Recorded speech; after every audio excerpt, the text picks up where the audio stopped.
In this video, I'm going to react to Gabriel St-Germain. Gabriel St-Germain was one of the biggest YouTubers in dropshipping a few years ago, around 2018, 2019, and he honestly was a big inspiration for me because I was learning a lot from his videos and I applied a bunch of strategies of his. They worked really well back then. However, I want to revisit those videos and want to check if those strategies actually still are applicable today or a bunch of things changed. Because I've been into dropshipping for a long time at this point, I've seen how the development of Facebook was, what changed, what new strategies came in, what doesn't work anymore, what does work, and it's going to be truly interesting to see how old strategies actually would perform in this new world. All right, before I get started with this, what I have to say here, every time I'm going to disagree with him, I'm not going to disagree with him back then. I'm going to disagree with his strategy used in 2022 because I can guarantee 100% back in the day, he knew his shit, all right? He did everything really, really well, and his strategies were on point. And what's pretty funny about this is I've actually DM'd him back in the day on Instagram, and he was replying to me, and we constantly were texting back and forth back then.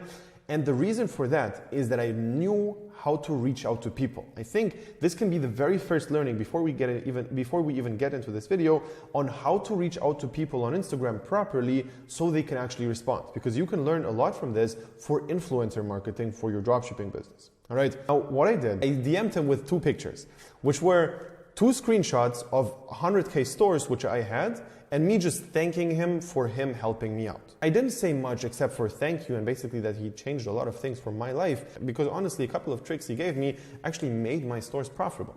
So first of all, I showed him pictures of my results. I didn't say, hey, I made 100K. I showed him that I made 100K, all right? That's the first thing. You need to show instead of say. Same thing goes for influencers. If you start working with an influencer, instead of telling them how amazing your product is, you send them a video of another influencer using your product and having fun with it and explaining how good the product is, and not you, another influencer, which they will trust, all right? And then I basically show the little, and I basically then say my little text, and then the last message was 286K testimonial. Why did I write this? Because that's what he sees in his DMs. Basically, how Instagram worked back in the day was the last message you write, that's the thing they see in their preview. And he just sees $286,000 testimonial. He doesn't think I'm selling something to him. He doesn't think I want something from him. He understands I'm offering value.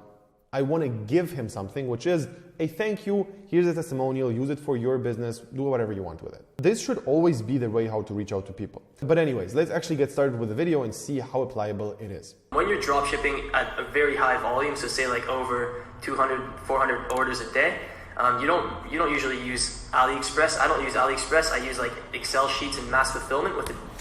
So yeah, I definitely agree with this because AliExpress is just not a good place to be at all. Like even back then, now it's just not a good place to be because it's a pain in the ass in every single way, all right?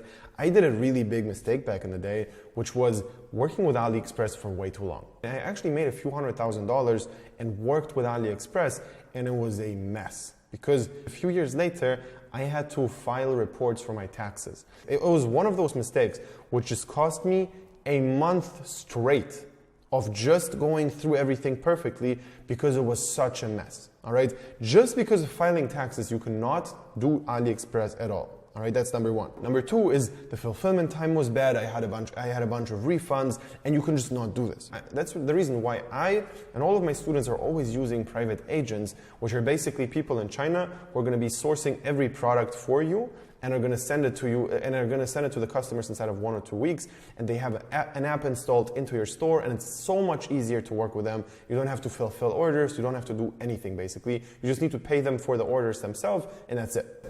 The dropshipping agent in China, and when you just have one product, this makes the whole process a lot easier and a lot smoother. Same thing for marketing. If you have a lot of products, you're going to have a lot of different campaigns for different products and a lot of different ads an ad for each product. Versus when you're focusing on just one product, you can focus on building a ton of different ads for that one product and basically just really double down on one product that's doing well for you rather than spreading yourself thin. First step is product research. So the type of product that usually works well for me are products with kind of a mass appeal, a wide target market, large enough audience that you can really scale and do. With this, I definitely disagree 100%. Products with mass appeal and wide targeted markets are great if you're advanced. If you're a beginner, start with something which is very easy to target. There's no point for you to spend thousands of dollars just to make Facebook understand who your target audience is versus just selling a dog product which is very clear to target. You instantly know who dog owners are, for example. And if you're selling some kind of teeth whitening kit, it's very difficult to do that because everybody wants to have white teeth. It's not very clear. Another thing that you want is you really want the product to solve a problem. If a product solves a problem, it's much easier to sell to cold traffic. So people who haven't seen your store before, you can just convince them to do an impulse buy because it solves their problem. So with this one, I also don't agree. Yes, definitely problem-solving products help. However, at this point, you do not need that at all. I've literally seen dozens of winning products which do not solve any problem. Zero problem solving at all, however, made a lot of money. And I actually talk about this a lot in my interviews because if you binge watch like a bunch of my interviews with my students, you're gonna see that I ask them that question. Is your product problem solving? Most of them are gonna say no, it's not. And it's not an issue because there's other criteria which are way, way more important than this. And solving a problem, I would see just as a bonus, it's not a must-have. Is that you don't wanna worry too much about saturation. So the product that I'm selling in the store that I showed you is extremely saturated as... So this is also not beginner friendly. I agree with him that it's not right to see saturation as something bad, and you shouldn't do that. However, you shouldn't sell super saturated products as a beginner because there's so many other products which are not saturated yet, however, also do have a proven concept, which are in this golden middle, which you should sell as a beginner. If you're advanced, no problem, sell saturated products. But if you haven't at least made a few $100,000, it doesn't make sense because you need to understand that there's an infinite amount of products. And that means that you should select the very, very best ones. Why would you select something which is not perfect? And just the point of it being saturated makes it not perfect. I'm not saying to sell something which doesn't have a proven concept. You definitely should have something. However, it cannot lean into the side of just super saturated. Most people would call it. And the way I see it, it's saturated because there's an extreme amount of demand and it's selling really, really well, clearly. So the saturation is actually kind of a good sign. It tells you that there's a lot of sales to be made, and what you need to do is pretty much outdo all the existing competitors in the space. So you just need to... Exactly. That's exactly what I meant. You need to outdo everyone else with saturated products. And you're not going to be able to as a beginner. That's exactly my point. Because it's just so much easier to sell other products and not have to outdo all of your competitors. To have better ads, better website. And if you do that, you'll be able to scale to really big numbers, right? Because if it's saturated, that means there's a lot of demand. Exactly. And you also need to understand that you do not want to scale your very first product to big numbers. Your very first goal is to make $100,000, which is doable in every niche. That doesn't have to be super saturated. It doesn't have to be really big. 100K is not that much, okay? You want to do 100K with your initial product and then be able to replicate this in other markets which are way broader. Because then you have the experience, you understand how everything works, and then you can go into products which are going to make you 7 figures, right? Now, definitely in most of the cases, you can make multiple 7 figures in very specific markets. However, you do not need to in the beginning. You just need to have a proven concept for yourself. Dropshipping works. I need to continue no matter what. And you get that from seeing your first proper profits. So I don't worry too much about saturation. I worry more about kind of just doing better than the people who are already in that space. Last thing is that you want the product to be proven to sell. So to do this, you want to find a dropshipping ad and kind of just look at the comments. A lot of the times you'll see in the comments like, I ordered this last week, still haven't gotten it, or like a ton of comments saying I want this, tagging people. And you can kind of get a feel for how interested people are really in this product and how well it's going to sell. Yeah, that's a pretty good trick. I'm quickly going to talk about 4 different product research strategies that I use. Some of them I've covered in my product research video that you can find on my channel, and I recommend you watch that if you're going into the product research phase. But there's 2 strategies here that I listed that I didn't talk about in that video. So number 1 is e-com hunt. And e-com hunt is basically, it's right here, I'm just going to pull it up now. So under no circumstances, 100% do not use e-com hunt at this point, all right? E-com hunt is the place where every single dropshipper is and is searching for products. If you see a product on e-com hunt, it's almost a bad sign because you know thousands of people who are doing dropshipping right now saw this product and want to sell it as well. You just don't want to do that, okay? So please do not go onto e-com hunt. And this goes hand in hand with the saturation thing. You shouldn't go into this. And strategy number 4, which I didn't talk in that product research video, is asking dropshipping suppliers for hot products. So this is kind of more if you've already scaled some products. If you have a lot of connections in the dropshipping space, or just connections with suppliers, you can go to your suppliers and ask them, hey, what's a product that's been selling really well lately? And I mean, they know, the numbers won't lie. And if the product's selling really, really well, there's a good chance that you can take it and scale it too. So this is a really good strategy. So this strategy, I've definitely tried it out. And for me personally, I haven't seen great success with it. Okay. However, what I saw was a variation of this, which is working just like crazy. And it's basically going on to Upwork, which is a place where you can hire virtual assistants to work for you. And you go in there and you start searching for virtual assistants who already helped other dropshippers. And then you basically ask them, hey, I want you to work for me. I just want to make sure that you're actually good. What other dropshipper have you worked for? How is their store looking? And they tell you. And then you ask them again, okay, so how many orders do they have per day? How many emails do they get? What's their best performing ads? You ask them everything they possibly could know, and some of the things they actually do know. All right. So you ask them everything, and then you basically have the insider information about the business.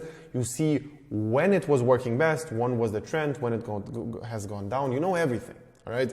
And then obviously you do not hire, under no circumstances, you don't hire that person, because they're basically a snitch who told everything about their current employee, who's just telling on their boss right now, and you should not work with them. However, if they don't tell you anything and they say, look, I cannot tell you because I'm closely working with them still, I don't want to ruin the relationship, that's the people you want. And then you actually did two things at the same time. You have found a good VA, or you filter out bad ones, and you've done amazing product research.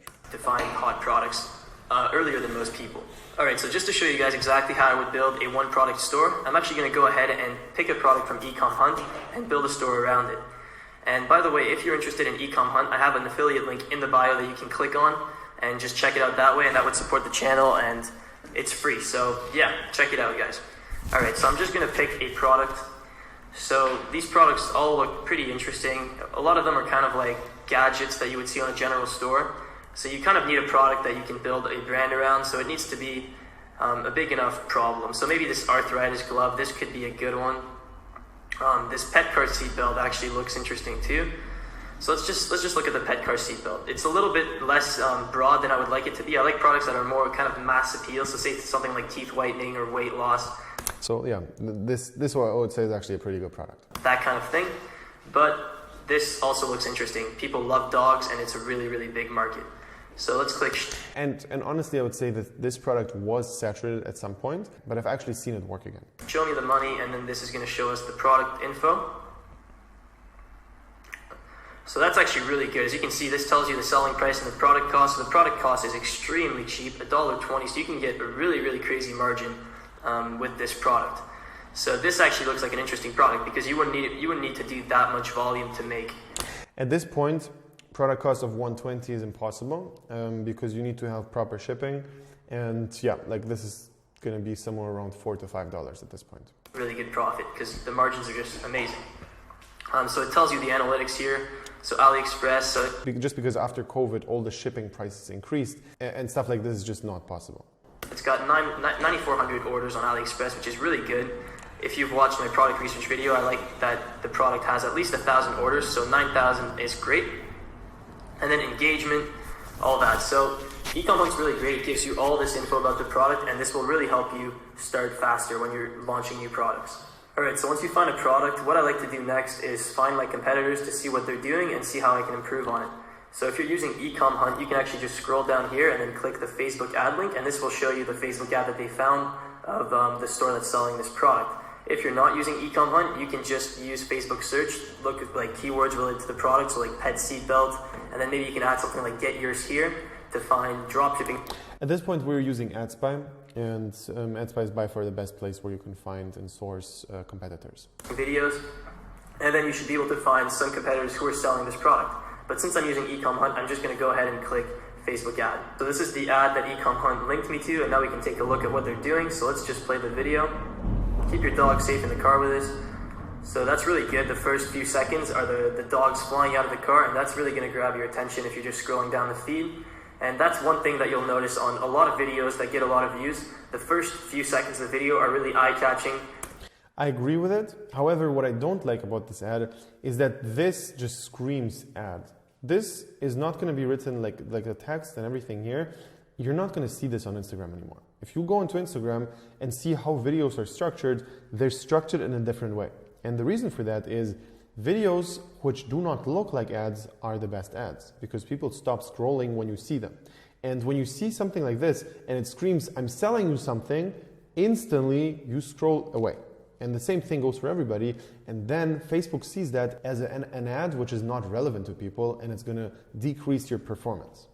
Attention grabbing, and they suck you into the video. And it doesn't matter how good the rest of your video are, if the first few seconds don't get your viewers' attention, they're going to scroll right past it and they... 100%. Like, I also agree that the scroll stopper is by far the most important part about the entire video. Won't see the rest. So you really want to focus on getting those first 3 seconds to catch the viewer's attention. So let's keep watching and see what these guys did. So yeah, they just got clips of the pet seatbelt and of this pet here. Also putting your logo like transparently on the video. At this point, this is, I've tested it. I've tested like a regular ad and then the same exact ad with the watermark, and it just does really, really bad. Just because of the watermark, again, screams, I'm selling you something. And just text on screen, and that's the exact model you want for a video ad. You just want video clips. And by the way, back in the day, those were the best ads. And text explaining what it does for people who don't have the sound on. So this is a great video ad. Now you can also take a look at the engagement, so like 3,300 shares, so that's great. That would have given them a lot of organic traffic. So you said 3K shares on 6,000 likes, which is a lot. As long as the share to like ratio is over 40%, that's a very good sign. So if you have 6,000 likes and 3,000 shares, that's amazing. A lot of comments, a lot of likes, so great engagement. So at this point, this is when you need to create your own content for your own website. So you don't want to reinvent the wheel. Clearly this worked pretty well for this store right here. So you want to do it basically what they did, but better. So you have 2 options. What you can do is buy the product and send it to people on Fiverr or connections in real life, or you can do it yourself and basically get your own content for the video and make ads that way. The other thing you can do is you can just browse online for existing clips of this product and put together your own montage and make your own video ad that way. The second method that I just explained, going online finding clips, you could run into copyright issues because it's not fair use if it's for commercial use. But yeah, if you're just getting started, you don't have capital and you're running on a small scale, usually it's not too big of a deal and a lot of people do it. So that's one way you can make your own ad. Alright, so the next step now is to actually start building your high converting store for this product. So I actually went ahead and spent a little bit of time to build a store for this product just to show you guys exactly how. So just looking at this, I'm pissed. I'm pissed because I didn't do a lot of those things back in the day and I lost out on a lot of money. I didn't do any average order value optimization, and I remember the first $500,000 I did was zero upselling. Literally zero upselling, which I understand now that's like $100,000 in pure profit just gone because I didn't know what I was doing with upselling. And after that, when I discovered what upsells are, I was just like, fuck, I was not doing this all along. And yeah, anyways, basically, I didn't have any like proper quantity breaks. I didn't have any post-purchase things. It was not great in the beginning. I would do it. All right, so this is the store that I built for this product. All right, so he was saying, yeah, basically you need like a branded one product store thing. At this point, I'm not a big fan of making perfect stores. However, this is not going to work. All right, this I would not consider as a good store. And the reason for that is you need to treat the person who's coming to the store as if they forgot everything about the ad, which means that this is not clear enough. You need to show the product in action instead of just a white background picture. That's very important because people just click away. And this is the product page for the pet car seatbelt. And yeah, I'm going to take you guys through it and how I built it. So first off, as you can see, the theme is really simple, really clean, and this is just a free theme. This is actually At this point, we're using Debutify as a theme. I love it. Debut theme, the theme that comes right out of So he said debut, but what I was talking about is Debutify. The box. And I hear a lot of people say that you need paid themes to get your conversion rate up. And while it's true that a paid theme sometimes will have a higher conversion rate right out of the box due to integrated apps, if you customize your theme with like custom images and a lot of apps and just make it look nice, you can get just as high of a conversion rate with a free theme. So it's really more about how you customize your theme rather than if it's a free or paid theme. So I added a simple logo. Pup Magic is the name of the store, and to make this logo, I basically just downloaded a font from dafont.com, a font that I thought looked nice, and I just wrote Pup Magic, made it blue, and that was my logo. So you really don't need to overcomplicate things for a logo. You don't always need to pay a designer. 100%. It just doesn't matter. Sometimes a nice font is all you need. And I'm going to take you guys through the product page now. So first thing is we have a countdown timer here, which increases urgency. Yeah, so this still works. Countdown timers or like a bar, which is going to say 12 out of 100 left, something like that. It still works. People at this point say, yeah, this is scammy or whatever, I don't like this. It works. And countdown timers, they work well, but if you do them right. So you don't want your countdown timer to look spammy. It needs to look like it's actually a custom countdown timer that... And also I wouldn't do two things at the same time. If it's like a countdown timer and a bar, which is going to say like 12 out of 100 left, people are going to be like, all right, this is too much. I don't really believe this. Actually means something, and that isn't just placed there to make you buy it, right? So I use the app Ultimate Sales Boost, and they let you customize the We use Hurryfy. It's also a pretty good one. Color of the countdown timer, right? And what I like doing is picking the same color as the color that I'm using for the rest of my theme, and I think that it integrates really nicely on the product page and doesn't look too spammy. Ultimate Sales Boost also lets you have these trust badges, and I think they look pretty nice. You can use different trust badges too. This is just, I quickly made this store, right? I mean, this store could be a lot better, but this is just to show you guys the point on how I would build a one product store. I'm not actually going to be running the store, so I didn't spend that much time to build this, but I think this would be good enough to actually get a good conversion rate and make some sales. Another thing on the product page that I added is Quantity Breaks by Lion Breaks, and this is a really great app, and especially for a product like this. Quantity breaks are amazing.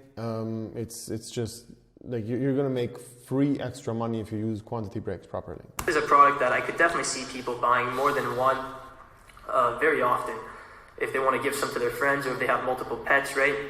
So yeah, quantity breaks. And this is also like, for example, that was one of the criteria you should think before you sell the product. Before you sell this product, you're like, does it make sense to buy 2 or 3 or 4 pieces of this, or is this just like a product which only one thing is enough?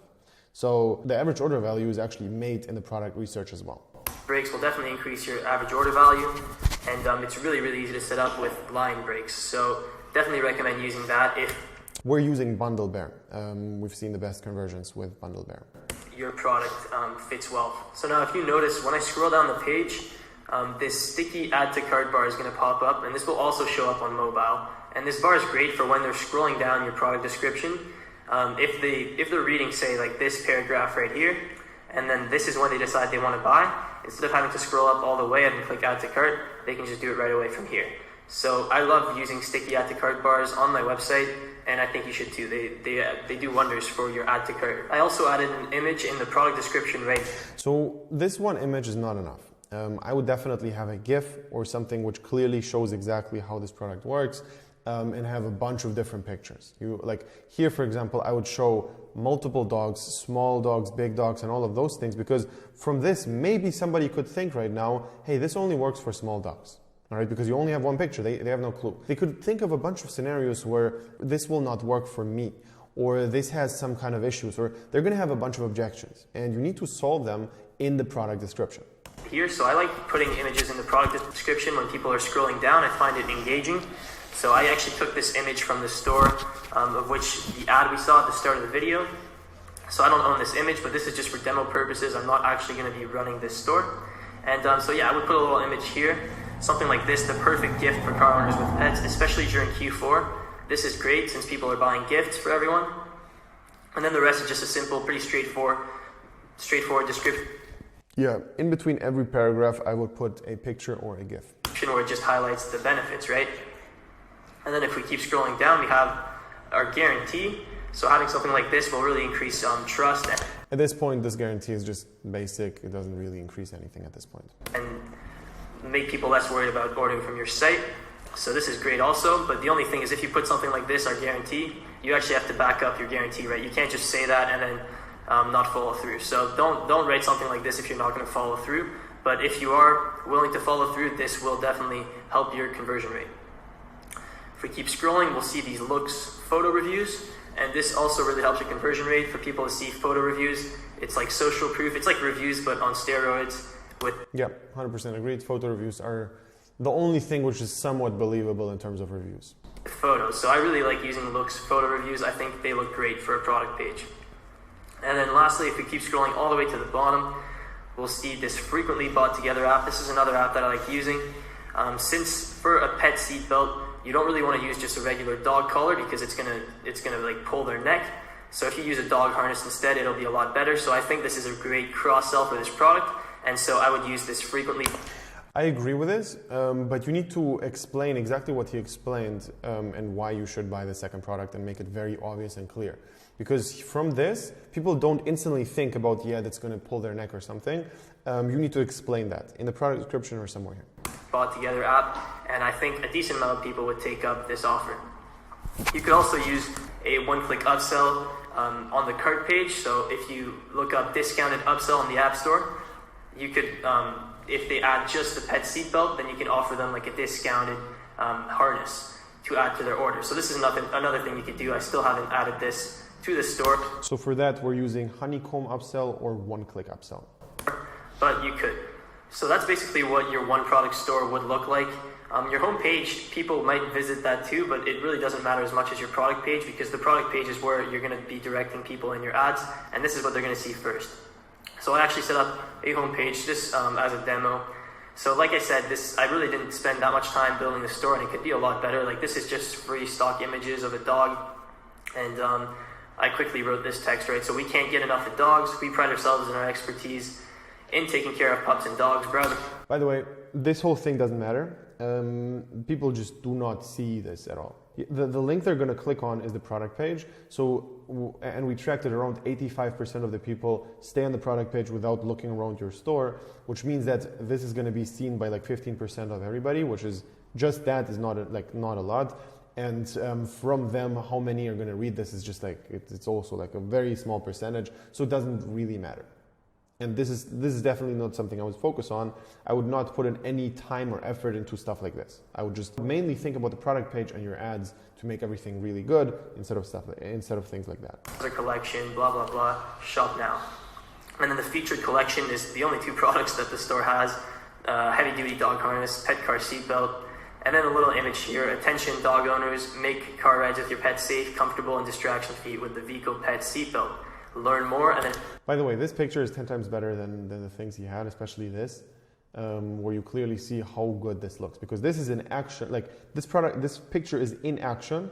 You see exactly what's going on. You see people are happy, everything is great. This looks fun, amazing. But not the white background picture. One thing that I recommend you do while you're building your store is that you go through your entire funnel and you put yourself into the mind of your potential customers. So you act as if you were a customer visiting the store, interested in the product, and then you can see where the potential fall-offs would be. So this is the start of the funnel when you...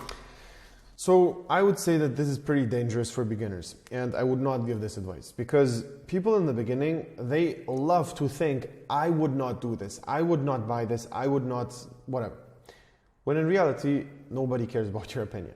Your personal opinion does not matter. Just because I personally would jump off somewhere doesn't mean that everybody in this niche would, especially if I don't even have a dog, for example. They click your ad and they land on this product page, right? And then they take a look, they see that the sale's ending soon, so they're like, okay, I gotta buy this soon. They see the quantity breaks, they're like, okay, maybe I could buy 2 for a friend. So they scroll down, they take a look at everything, okay, and now you have this sticky add to cart bar. So you can click add to cart right away without scrolling back up. And then again, so right here it says buy 2 to get 15% off, so this is great. There's a few things that I haven't set up on that store that I just showed you yet that I definitely would if I were to run ads to it. Number 1 would be a currency converter if I plan to sell to multiple countries, right? Because you want to show the price in their local currency. Another thing is I already have quantity breaks set up, but I would probably also set up a discounted upsell. So when they order just a pet seatbelt, I would offer them a discounted pet harness, and I think that would really increase the average order value. I would upsell the same product. Normally what I've seen is that people need to be sold again from the start for a new product which is similar. Even though it makes sense logically to buy that, in most cases, selling the same exact product again is way easier than selling another product. Lastly, marketing automation. You definitely want to have that set up so that you can recover abandoned carts as soon as you start running traffic to your website. So what I usually use is Conversio for email marketing, SMS Bump for text marketing, and Recart for messenger marketing. And overall, this should increase your conversion rate and help you recover a good portion of your abandoned carts. So going back to my store that I was showing you at the beginning, I just want to show you the back-end analytics because I'm using a very similar setup in terms of theme and design of the store. And I just want to show you guys that you can get a good conversion rate with free themes if you just customize it well. And so, as you can see, this is today's stats. 8.8K in sales now, and the conversion rate is 4.7%, which is really pretty good. Most people I hear get like 2 to 3%. I also agree that 4% is pretty good. If you watch a bunch of the case studies I've done, you're also going to see a bunch of people having like 5 to 7% conversion rates. But yeah, 4%, just 4 is already good. So 4.7% is pretty good, and it allows you to compete with higher bids than most people for paid advertising. All right, so once you've got a store ready to go, the next step is driving traffic with Facebook ads. So to do that, you'll need to have a Facebook page for your store. So that's the first step, building a Facebook page for your store. What you want to do is you want to try to make it look like an active page. You don't want to run ads on a page that was just created and has no post whatsoever, right? Because yeah, so making it an active page makes sense just to warm up the Facebook account and to warm up the page itself just for the Facebook algorithm, but most people do not really give a shit about your page. Like they don't look at your page and look at your dog pictures and think how cute they are or how legit your brand is. They basically click on your store right away mostly. Some people do click on your profile and visit your profile before they'll click on the link, right? They want to see.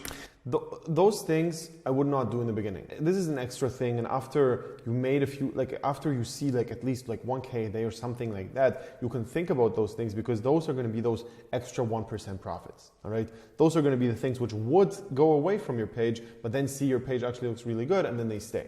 Those things only apply if you already have a winning product and they're not worth looking into before you have one. Very important. Do not get distracted by things like this and do this after you see things work. Who your company is, and they want to see that, you're a real company. So. And by the way, I'm saying this because most people in dropshipping just do all of this and then at the end of the day, they don't even launch an ad. They focus on those minor details and then in the end, they've just built an amazing looking store with a great page, but didn't make sales. Okay, so focus on making sales first. Having multiple posts, having a lot of engagement on those posts, and having followers on your page will definitely help your page convert better. Now what you want to do is post multiple variations of your ad on your page and basically split test them to see which one's doing better. So the first 3 seconds make the biggest difference, like I said, so that's definitely the first thing that you want to split test, the first 3 seconds of your video. Once you find a good first 3 seconds of your video that's really eye-catching, the next thing that you want to split test is the thumbnail of the video. And those 2 things alone can make a video ad go from like not performing well at all to performing extremely well. I agree with this 100%. And I've seen it happen personally. So definitely test the first 3 seconds of the video and the thumbnail. To show what I mean, if we go back to the ad that we found on Ecom Hunt for the product, for the pet seatbelt, and we go to their store and we see what ads they're running, I'm sure that we'll find different variations of that ad. So let's check info and ads. And there we go. So this is the ad, dog owners. You can safely take your dog on car rides. And let's just wait till this loads. All right, so yeah, this is one of the ads. And then if we scroll down, this one has a different thumbnail. So this already is 2 variations. And then if we scroll down again, I think that's another, that's just a different color. So see, they're literally testing the color of the text at the top, right? This is something which is very advanced. Changing the thumbnails, etc., is like, or the color of the banner, that's something you're going to do way, way, way later after you already have a winner. That's how big of a difference a thumbnail can make, just the color of the top text. So you definitely want to split test all these things because it could make a successful campaign. You probably started off with a campaign, basically. So since this product is only relevant to dog owners, I would probably start it off with interest targeting. All right, so he actually recommends to do $50 each. And this is pretty interesting because I would not recommend this to a beginner. I would rather have 10 $5 ad sets and have $50 per day and spend and not just go as crazy as this and instantly start with $50 per ad set, which in my opinion is too much. You don't want to spend $250 on day one without even properly knowing how to analyze your data and not knowing anything in the beginning. Later on you can do stuff like this, but I wouldn't recommend this. Also, I've seen, for example, for the dog and cat niche, you have to think a bit more logically here, because dog food is normally going to perform better than Labrador. Because people do not have to have a dog to be interested in Labradors. You can just be you can just think that Labradors are cute, and that's why Facebook thinks that you have one, when in reality, this is not the right interest. I would, for my experience in dog and cat niches, you're going to see like dog food or Whiskas or stuff like that, or Purina One. Those specific targeting groups are going to perform better because that's people who actually own a dog or a cat because they're into dog food, which is very specific. Facebook ads is how you should scale. So I recommend scaling horizontally first. And what that means is testing as many ad sets as possible without increasing the budget. So just creating as many new ad sets as possible. So like new interests, new lookalike audiences, and basically just having an army of ad sets that are performing well. And then once you start running out of new things that you can test, and this should take a while. I mean, you should continually create new ad sets and you should continually scale horizontally. But when you're just starting out, you really want to just focus purely on scaling horizontally to create as many ad sets as possible. And then once you start having some ad sets that are performing well consistently, this is when you can start scaling vertically. And what this means is duplicating the ad set and just raising the budget. So if you're starting with $50 ad sets and just raising the budget. So, and what this means is duplicating the ad set and just raising the budget. So if you're starting with $50 ad sets and this $50 ad set has been running for like 3-4 days and it's doing... So first of all, at this point, I would not do those aggressive jumps. I wouldn't have like 50, 200, 500, just super quickly, because Facebook can penalize you for scaling too quick. All right, at this point, you need to be way more careful with Facebook. You cannot scale as quick as this. And I also think that horizontal testing is very important. However, I also truly believe that vertical testing needs to be done at the same time. From the things I saw is, in the beginning, you need to get as much profitable data as possible to feed Facebook algorithm. And that's going to just happen if you see that something works really well and you just create that ad set over and over and over again and scale that way. Now, obviously, you need to test new interests, etc.